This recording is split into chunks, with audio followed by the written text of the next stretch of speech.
fiamme di Notre Dame riportano alla mente il rogo al teatro La Fenice, il messaggio solidale da Venezia diventa virale sul web, intanto ci si interroga sulla tutela di beni inestimabili come la Basilica di San Marco o il Santo di Padova. Paura nella notte a Piazzola sul Brenta dove è divampato un incendio all'interno di una chiesa, i vigili del fuoco evitano conseguenze strutturali ma i danni restano ingenti. Truffati dalle banche, il governo promette la firma del decreto entro giovedì, ma le associazioni dei risparmiatori restano in protesta dopo il congelamento dell'accordo negli ultimi giorni. Salvataggio della Guardia di Finanza in laguna, recuperate 5 persone su una barca incagliata tra le reti da pesca. Uccide il proprio cane, getta la carcassa in un laghetto, ma il microchip dell'animale lo incastra. Vicentino condannato a 6 mesi di reclusione, pena sospesa e commutata in una multa di quasi 7.000 euro. Maxi colpo di Lade nella villa di una signora novantenne di Oderzo, nel bottino non solo gioielli ma anche 2 pistole. 37 anni dopo Giovanni Paolo II, un papa potrebbe tornare a visitare Padova entro un anno, l'arrivo di Francesco, la reazione di gioia della città. Telespettatori di Antena 3, buongiorno, bentrovati. La prima edizione dei nostri telegiornali è in primo piano. Le fiamme che hanno tenuto incollate davanti alle televisioni di tutto il mondo per ore, tutti quanti. Le fiamme di Notre Dame, il devastante incendio alla cattedrale di Notre Dame a Parigi, che ai veneti inevitabilmente in queste ore ha riportato alla mente le immagini del rogo al Teatro La Fenice di Venezia, e proprio dal Teatro La Fenice di Venezia è arrivato un messaggio che in breve è diventato virale sul web, un messaggio solidale.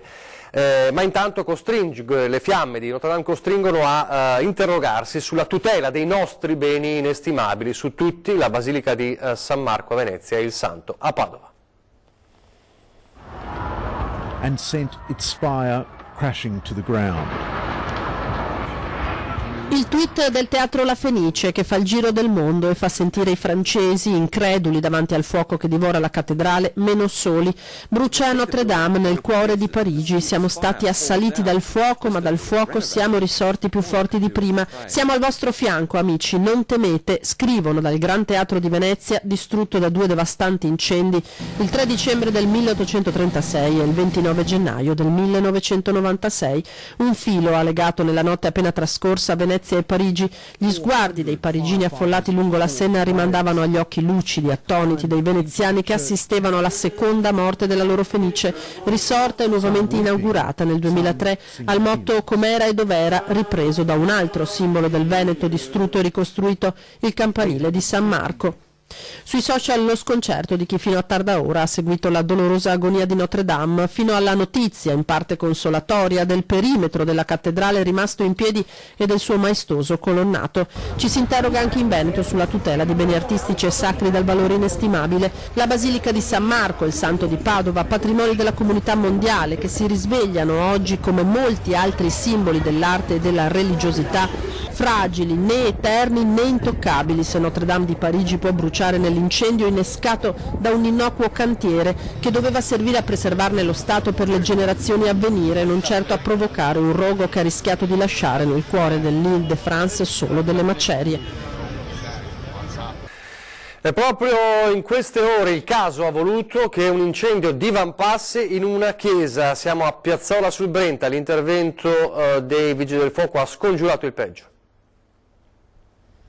Il rogo è divampato poco prima di mezzanotte in una stanzina vicino alla sagrestia. Paura a Piazzola sul Brenta per un incendio divampato nella chiesa della frazione di Presina. Le fiamme si sono sviluppate in una stanza dove erano riposti alcuni paramenti sacri. Tutto il materiale utilizzato qualche ora prima per le funzioni religiose della settimana santa, paramenti e arredi, è andato bruciato. I vigili del fuoco, arrivati da Cittadella e da Padova con un'autobotte, sono entrati dotati di autorespiratore nella chiesa completamente invasa dal fumo, riuscendo a individuare il locale da dove era partito il rogo. L'incendio non ha causato nessun danno strutturale, gravi invece i danni da fumo che hanno annerito le pareti. Sul posto il parroco e il cappellano, oltre ad alcuni parrocchiani che hanno dato l'allarme. Le cause sono al vaglio dei tecnici dei vigili del fuoco, ma al momento si esclude che si tratti di un incendio doloso. Le operazioni di evacuazione dei fumi e messa in sicurezza della chiesa sono terminate intorno alle 3 di notte.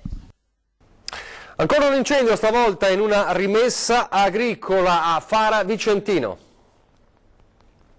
Fara Vicentino, intervento dei vigili del fuoco ieri intorno alle 14 in via Verdi per domare un incendio scoppiato all'interno di una rimessa agricola. Le fiamme sono scaturite da un trattore per poi trasferirsi ad un atomizzatore, un torchio ed altri macchinari adiacenti. Particolarmente difficile le operazioni di spegnimento per la presenza di 2 bombole di GPL poste all'interno della struttura. Sul posto le squadre di Schio e Vicenza, impegnate con 3 mezzi e 7 operatori. Ancora al vaglio dei vigili del fuoco le cause del rogo. Allora torniamo a parlare dei FAS con gli ultimi aggiornamenti delle rilevazioni di ARPAV in queste settimane. È stata riscontrata nel Po la presenza di CS04, FAS di nuova generazione, una sostanza così poco utilizzata di nuova generazione, dice ARPAV, può essere riscontrata in queste quantità nel fiume più grande d'Italia, fa supporre che si possano trovare a monte fonti di inquinamento importanti. Per questo motivo la Regione del Veneto sta predisponendo segnalazioni alle regioni Emilia-Romagna, Lombardia e Piemonte riguardo a questo ritrovamento. Non essendovi limiti europei e nazionali, per motivi precauzionali il gestore della rete idropotabile Acque Venete ha già ordinato nuove batterie e di filtri. Ed è la conferma, dice il governatore Zaia, che quello dei FAS è un caso che sta diventando nazionale. Intanto, dopo il video appello ai presidenti delle regioni italiane, i genitori no FAS hanno scritto una lettera, memorandum alla commissione parlamentare di inchiesta sulle ecomafie. Qui si inquinava da più di 60 anni, scrivono, sconcertante l'assenza delle istituzioni. Una storia di inquinamenti che dura da 63 anni. Mamme no PFAS e genitori attivi lo hanno scritto alla Commissione parlamentare di inchiesta sulle ecomafie. Il presidente è il deputato Stefano Vignaroli e uno dei 2 vice è il collega veneziano Andrea Ferrazzi. Una precisa e sconcertante rassegna di inquinamenti ambientali storici, soprattutto dell'acqua, a partire dal 1966. Di produzione di scarti industriali a base di fluoro che non sarebbero stati smaltiti correttamente, di ignoranza di tutti questi eventi inquinatori nell'area che da Trissino scende in pianura veneta da parte delle istituzioni che avrebbero consentito l'inquinamento impunito delle falde acquifere. Assenza di indagini, assenza di corrette comunicazioni che, fanno notare mamme e padri no PFAS, hanno fatto ritardare di alcuni decenni gli interventi di salvataggio della salubrità dell'acqua. Acqua che più passa il tempo più risulta inquinata, tossica, cancerogena, anche a distanza di chilometri. Come possiamo noi oggi fidarci delle istituzioni, concludono i genitori no PFAS nella lettera ai parlamentari della Commissione Ecomafie. Ecco un estratto dall'ultimo video appello ai presidenti di regione. Da sempre abbiamo bevuto acqua di rubinetto perché i gestori locali ce l'hanno pubblicizzata e consigliata come la più buona, controllata e sicura. Mi sono sempre ritenuta una persona fortunata. Bastava un piccolo gesto in casa ed ecco uscire acqua potabile e pulita dal rubinetto. Invece quell'acqua ha avvelenato il sangue dei miei figli. Quando leggi le analisi FAS dei tuoi figli, come uno schiaffo, apprendi che l'acqua e le nostre vite sono state violate. È grande la nostra preoccupazione. Nel frattempo vi ricordo la notizia di poco fa, e cioè che sono state riscontrate da ARPAV presenze di FAS di nuova generazione nel Po. Di qui l'appello, intanto la segnalazione ovviamente alle regioni Emilia-Romagna, Lombardia e Piemonte, e la conferma, le parole del governatore Zaia che ha detto il governo ponga limite zero, perché questa è la conferma che i FAS sono una questione nazionale e non più solo veneta. Questione nazionale ma anche veneta è quella dei truffati dalle banche. Le ultime ore ci dicono, ci portano la notizia di un governo che sarebbe pronto a firmare il decreto entro giovedì. Lo ha detto Di Maio ieri da Dubai, lo ha ribadito ieri sera a Ring Simone Borile del Movimento 5 Stelle, in contatto con il sottosegretario dell'economia Bitonci. Però restano anche le perplessità e i dubbi dell'associazione dei risparmiatori, che comunque giovedì andranno a Roma nonostante il governo si riunisca in Consiglio dei Ministri però in Calabria. Restano le perplessità insomma e i dubbi che sono stati confermati ieri sera sempre a Ring dall'avvocato Matteo Moschini, che è uno dei rappresentanti di quelle associazioni che hanno detto sì all'accordo ma poi se lo sono visto congelare. Allora vediamo un estratto proprio della trasmissione di ieri sera con il botta e risposta Borile Moschini. parlato col sottosegretario all'economia Bitonci, che è lui che scriveva la nota, e mi ha spiegato filo per segno questo. Al prossimo Consiglio dei Ministri verrà approvato quello che si fa in Calabria. Verrà approvato. Mentre loro quello che è stato loro va bene, ma poi non interessa, lo possono anche firmare a Padova, lo possono firmare dove vogliono, l'importante è portare a casa il decreto e dare questi soldi ai tufati. Stanno preparando la norma per portare al prossimo Consiglio devono dei essere Ministri. tutti d'accordo, se Di Maio dice l'obiettivo è quello di coinvolgere tutti, però è chiaro che se su 17 su 19 portiamo a casa il risultato si firma, quello è l'obiettivo. L'obiettivo è quello di portare a casa il risultato ed è apprezzabile. Sì, 17 era già stato portato a casa appunto lunedì 8 aprile e noi eravamo convinti che nel CDM dell'indomani sarebbe stata emanata la normativa, perché il Premier Conte, uscendo dalla Sala Verde, ha detto nel Consiglio dei Ministri di domani emaneremo la normativa. Il giorno dopo la normativa non è stata emanata e abbiamo sentito Di Maio che ha detto testualmente: con i risparmiatori non faremo nulla se non c'è l'accordo con tutte le associazioni. Ci sono dei margini di miglioramento, preferisco attendere anche un mese in più, ma se questo serve a mettere tutti d'accordo, ben venga, è fuori dubbio. La cronaca adesso con l'addio ad Alex Gerolin, il 22enne, purtroppo il cui corpo è stato ritrovato ieri alla Brussa di Caorle, il 22enne morto annegato, secondo il medico legale che ha effettuato i primi rilievi dopo il ritrovamento del corpo. Il ragazzo era scomparso da 5 giorni, domani i funerali alle 15:30 nell'abbazia di Summaga di Porto Gruaro. Tutto il paese si stringe ovviamente intorno alla famiglia del ragazzo. Salvati invece 5 persone salvate che si trovavano in barca a vela, ma la barca a vela si era incagliata in laguna. Il salvataggio della Guardia di Finanza ci racconta quanto avvenuto da Venezia. Ilaria Marchiori. Ilaria. Buongiorno da Venezia, dove la Guardia di Finanza ha soccorso un'imbarcazione a vela che si era incagliata con la deriva in alcune reti da posta al largo di Porto Lido, salvando ben 5 persone. L'impossibilità a governarla e le condizioni meteo in peggioramento hanno costretto il comandante del natante a lanciare la richiesta di soccorso e a quel punto una vedetta costiera della Guardia di Finanza, che stava svolgendo una crociera di sorveglianza ai fini della tutela dell'ordine e della sicurezza pubblica in mare, ha ricevuto la chiamata d'emergenza, raggiungendo così l'imbarcazione in difficoltà. Il moto ondoso, che era molto forte, ha reso inefficaci i tentativi di rimorchio della barca per disincagliarla, e quindi è intervenuto un altro battello operativo delle Fiamme Gialle, che ha raggiunto la zona effettuando il trasbordo delle 5 persone dell'imbarcazione a vela. Il comandante dell'unità invece ha atteso l'intervento dei Vigili del Fuoco di Venezia, che hanno provveduto a liberare l'imbarcazione. I 5 occupanti del natante non hanno riportato alcun danno né ferite. Le operazioni sono state coordinate dalla sala operativa della Capitaneria di Porto di Venezia. Da Venezia restituisco la linea, è tutto. Grazie Ilaria Marchiori. Un vicentino è stato condannato a 6 mesi di reclusione, sostituiti da una multa di 6.750 euro con pena sospesa per aver ucciso il proprio cane, una femmina di Pitbull. A darne notizia attraverso una nota è la LAV, Lega Antivivisezione di Vicenza. L'associazione animalista ha ricostruito la vicenda iniziata il 9 marzo 2018, quando alcuni operai al lavoro in una cava di Sandrigola avevano rinvenuto ai bordi di un laghetto artificiale il corpo del cane in stato di decomposizione. L'animale presentava il cranio deformato, con il collo stretto da una cinghia legata a un grosso sasso, nel tentativo di ostacolarne la riemersione. Le indagini della Procura di Vicenza hanno permesso di risalire al proprietario, residente a Lusiana Conco, individuato attraverso il microchip trovato sull'animale e poi incastrato anche dai tabulati telefonici, che hanno portato poi al decreto penale di condanna nei suoi confronti. Nei guai invece un avvocato milanese per festine a luci rosse a base di cocaina negli hotel padovani. Organizzava festini a luci rosse a base di droga negli hotel di Padova e provincia da Abano a Campo San Piero. Ai suoi ospiti, coppie di fidanzati o giovani stranieri, offriva quantità ingenti di cocaina che lui stesso comprava da spacciatori tunisini che incontrava nei bar di Chiesa Nuova.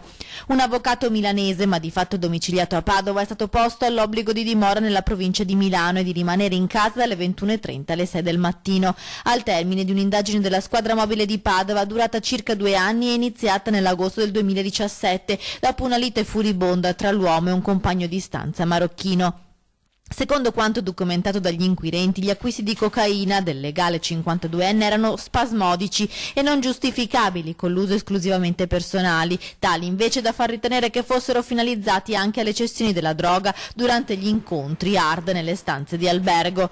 La pericolosità dell'uomo, che ha precedenti per droga e reati contro la persona, hanno indotto il sostituto procuratore di Padova, Benedetto Roberti, a richiedere ed ottenere dal giudice l'emissione di un provvedimento cautelare. Si indaga anche su una presunta riscussione da parte dell'avvocato di una polizza assicurativa di un suo cliente morto in un incidente stradale, particolare emerso durante le intercettazioni telefoniche. Allora il raid di una banda di ladri in una villa di Oderzo, ma nella refurtiva non ci sono soltanto soldi e gioielli.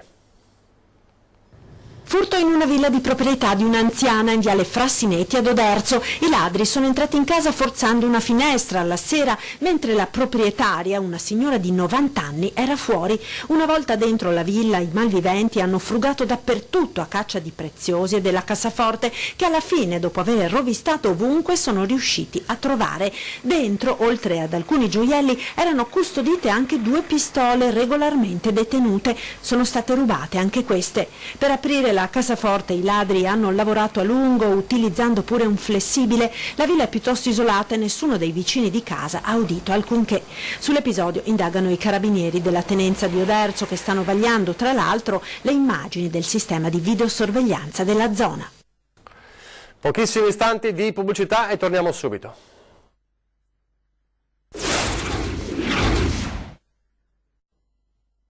Rieccoci in studio, la prima edizione del nostro telegiornale, e torniamo a Venezia per parlare di inquinamento. Preoccupa e non poco l'inquinamento che si respira anche a Venezia, non è la prima città che viene in mente quando si parla di smog, eppure il problema esiste. Ieri in Rio Novo una polemica distribuzione di mascherine antismog proprio ai passanti.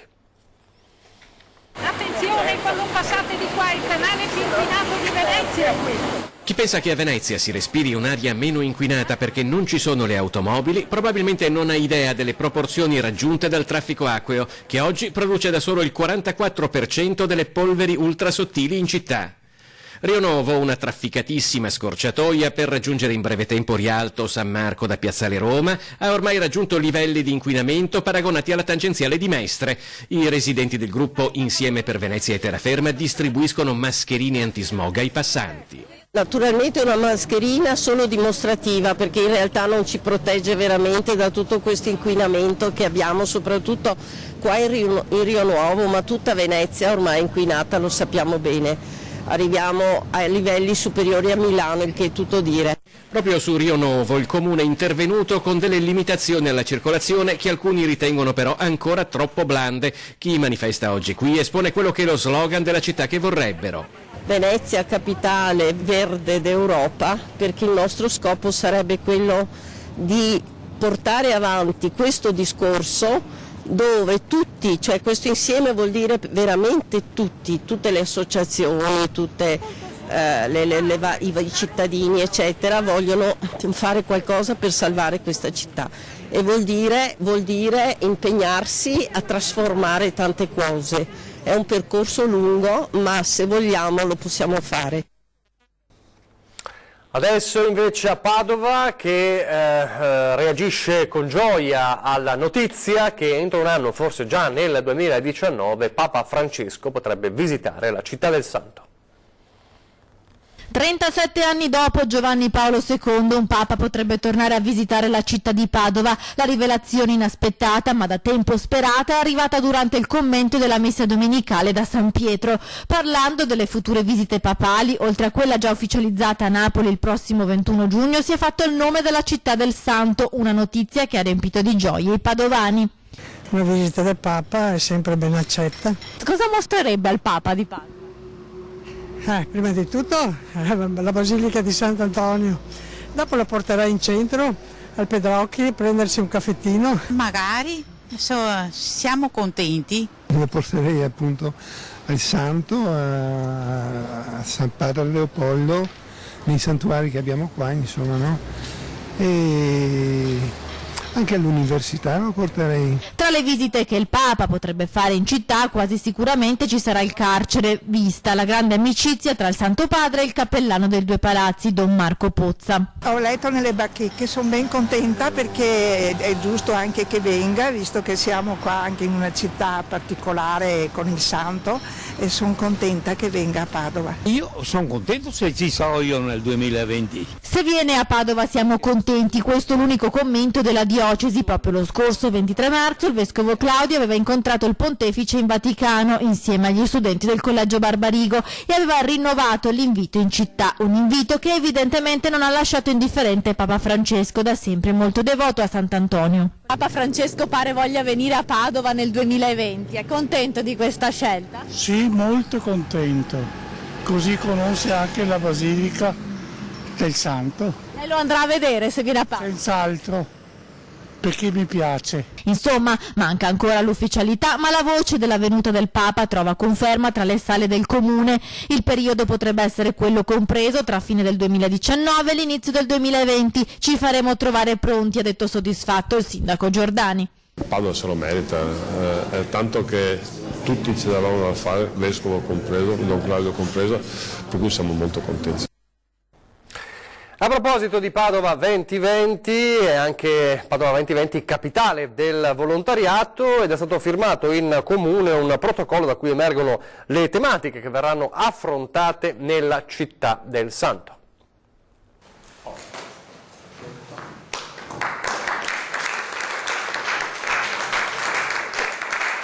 Firmata a Palazzo Moroni la convenzione tra il Comune di Padova e il Centro Europeo del Volontariato, una firma che delinea le aree di approfondimento delle tematiche per il 2020, l'anno in cui Padova diventerà capitale europea del volontariato. Povertà e nuove emarginazioni, salute e benessere, cultura e istruzione, tecnologia e innovazione, ambiente e urbanistica, economia e sviluppo sostenibile, pace e diritti umani. Le iniziative coinvolgeranno associazioni, istituzioni, cittadini e imprese. Padova was chosen, it was a very tough competition of course. È stata scelta perché ha rappresentato il miglior mix e il miglior equilibrio tra municipalità, volontariato e organizzazioni di centri di volontariato. Una serie di iniziative verranno messe in atto già da quest'anno, creando un percorso di avvicinamento alla data del 2020. La firma di oggi inizia l'attività, Padova sarà capitale nel 2020, ma c'è tutto un avvicinamento a questa data e già dai prossimi giorni inizieranno alcune attività e iniziative e poi sarà tutto il 2020 e anche un bel pezzo del 2021 che servirà a vedere che cosa lasciamo a questa città e alla comunità tutta italiana. Un'opportunità per una città che ha fatto da sempre del volontariato la sua bandiera. È una grande responsabilità perché è la prima città italiana ad avere questa onorificenza. Credo che Padova la meriti veramente per il numero di associazionismo, ma anche per l'antica storia che ha Padova del volontariato. Ore 13 fra pochissimo, restate con noi perché ci sono tutti gli aggiornamenti ultimi sulla vicenda dei truffati dalle banche. In studio tra gli altri l'avvocato Matteo Moschini, che abbiamo visto ospite anche a Ring ieri sera, ma anche Walter Rigobon di Adiconsum. Questa sera invece a 20:10 ospiti di Ferdinando Varino, Giuseppe Paolin della Lega e Laura Puppato del Partito Democratico, la politica e l'attualità dopo il nostro telegiornale di Treviso. E adesso le previsioni del tempo. Grazie per averci seguito e arrivederci.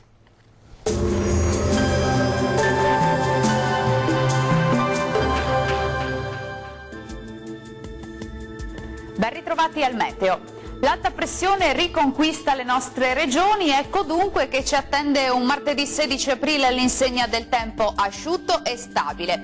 Vediamo la situazione nel dettaglio. Sul Veneto sarà soleggiato, il cielo si presenterà al massimo poco nuvoloso, solo con qualche foschia mattutina sulle pianure. Attenzione solamente a isolati piovaschi pomeridiani sui monti del Bellunese. Temperature minime tra 3 e 9 gradi, massime oscillanti invece tra 15 e 17 gradi. E sarà bel tempo anche sul Friuli Venezia Giulia, dove avremo un cielo sereno o al massimo velato. Non sono attese precipitazioni particolarmente degne di nota. Temperature minime sui 7 gradi in tutte le province, massime comprese invece tra 15 e 18 gradi. Situazione molto simile anche sul Trentino Alto Adige, perché anche sulla nostra regione sarà il sole a dominale e il cielo risulterà al massimo con presenza di poche nubi a carattere sparso. Temperature minime tra 4 e 5 gradi, massime comprese invece tra 17 e 18 gradi. Bene, dal meteo di Antenna 3 per ora è tutto, vi do appuntamento al prossimo aggiornamento. Arrivederci.